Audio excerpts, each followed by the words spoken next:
Alright, what's up guys, it's your boy BTD back with another video, and today I'm going to be starting a new series called For Noobs. It's kind of a ripoff of what Macro did for Apex Legends. Anyways, let's just hop right into the video. So we're going to be starting with the boat tower today, and why I chose the boat tower is because there's actually like a lot of upgrades for the boat tower, and I think it's just a really solid tower and it deserves to be put in here. Because there's a lot of strategies that meld with it. So in this series, you can expect meta strategies, how to use the tower, why you should use the tower, its strengths, its weaknesses, and the person playing with me is Tryhard. Link in the description down below. Go subscribe to him. Tier 1 on the boat tower is faster shooting, and I'm just going to read them off. Shoots its big darts faster, and grape shot, which allows it to shoot grapes. Obviously, grape shot is good against faster balloons, and it's pretty common that you see a grape shot with faster shooting up by round 6, or double grape shot, whatever you call that. So destroyer is really good against mid-game rushes, and it struggles against group balloons, but it's pretty good against spaced. Cannon ship is the lead detection for the boat tower, and monkey pirates is a big thing with boat. It can one-shot BFBs and moabs, and honestly, the aircraft carrier is good late game when you just want to spam them. They do tend to lag out your game a bit, so I would advise against using a lot of them. Alright, so next we have the towers that boat goes well with, or the strategies you can run boat with. First includes boat village ice, which is good because the boat shreds the ZMG layers along with the ice shards, and ice shards is pretty good against shredding ceramic layers, so that's why that strategy works. Obviously, the village allows the ice to see camos, which makes that work. I would say there isn't really a struggle with that because ice is good against leads, and that's boat's main weakness. So next we have boat village sniper, which is a good strat. Those two before are eco strats. So what's good about those two strats are that you're not going to have enough money to counter, which is actually, that's bad. Sorry. What's bad about them is you won't have enough money to really counter your opponents if they rush you. But boat village sniper is good at I'd say sniper is good at popping the space balloons, and boat kind of just cleans up. The semi-automatic under the village is pretty good, and the crate ability makes it pretty good. And once the sniper's all on strong, shred the ZMG layer, you can just boat pull the BFBs, right? Pretty standard stuff. So the next strategy we have is Cobra, Boat, Wizard. This is good mainly on like shorter maps like Shallow River, or where Boomer isn't as good, but you definitely want to be running Boomer over Wizard most of the time, and the reason being is because Wizard, if you over eco a bunch, you're not going to be able to defend an all out, especially if you're down a boost. So with this strat, you want to be careful with your boosts around round 13ish, and especially maybe like round 14. You don't want to be drained, and Wizard's decent against adjustment, but once adjustment gets really strong, it's not as good.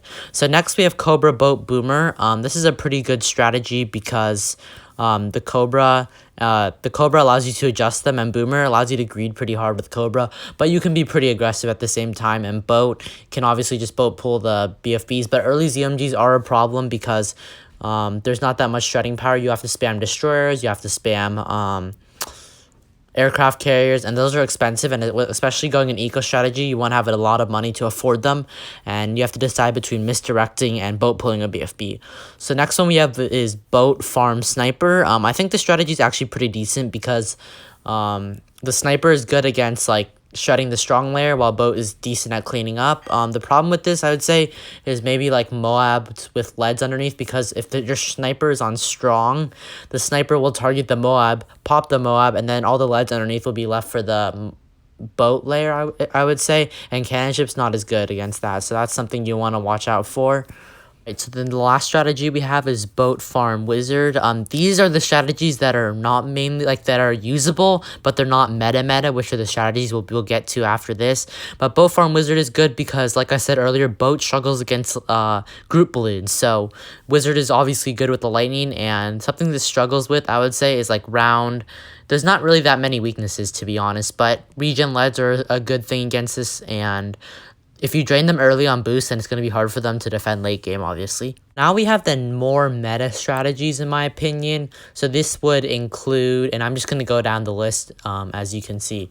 So the first one is going to be boat farm ace. This strategy is not like super good, but it is decent enough. If you can survive regen lead spam and lead to over like round 18, round 22, round 24, and that, you're chilling. If you can get up a specter and stuff like that. But the problem is, once you get a BIA, like by the time you get a BIA, like regen leads will be a thing, and regen leads are tough for boat farm ace to defend. Like really, really tough. Drains you of your boost and things like that. So the next strategy we have is probably one of the most popular, if not the best one right now, is boat farm mortar. And the reason why it is because like you pretty much cannot stop them from getting the BIA unless you play super aggressive, which is a bit of a problem. But I would say mortar, because any rush you send against mortar has to be like black balloons, because obviously the mortar can't hit blacks, right? So you want to try to rush the mortar with like regen leads or zebras. But the problem is like destroyers, if you put them on strong, or grape shot spam, those are really, really good in helping boat mortar survive. And then obviously you have the balloon buster, one of the most underappreciated or undervalued upgrades in the game, shredding through everything else. And yeah, it's pretty much a breeze from there. So next we have boat farm boomer. Boat farm boomer is good because it kind of counters a little bit boat farm mortar, not a whole lot, but since you're playing aggressive, if you can prevent a BIA, then you can drain them a little bit. But what's hard about boat farm boomer obviously is that you can't defend ZMG's late game. So if any strategy beats you to round 32, then you're screwed. But obviously your point with boat farm boomer is not to get to round 32, right? So you want to play uber aggressive or very aggressive against your opponent. And then, like I said earlier, boat farm wizard, I explained that one already. So those are your most meta boat picks. Now, probably what you clicked on this video for. If you're a noob and you're watching this right now, comment down below, I need help or something like that. Anyways, so what you guys are going to be wondering is this good? Is this tower good for noobs? And I'd say, yes, solid A, it is good for noobs.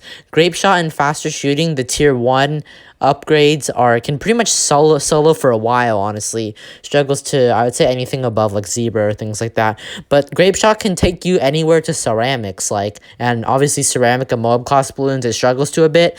But honestly, like those two, like grape shot with faster shooting can solo for a while. And destroyer is good against handling ceramics and moabs. Obviously, you can also boat pool moabs and things like that. Something it struggles with is that you need like some aircraft carriers to shred the ZMG layer before you boat pool. So it's really expensive. Not really expensive. So you want to try to pair this with like village sniper, because if it's like a mini it's like a mini banana farm. And yeah, so basically I would rate this a solid A for noobs. Anyways, if you guys are still watching this video, be sure to drop a like and subscribe. And yeah, I hope this helped you in some sort of way, and enjoy this bonus clip.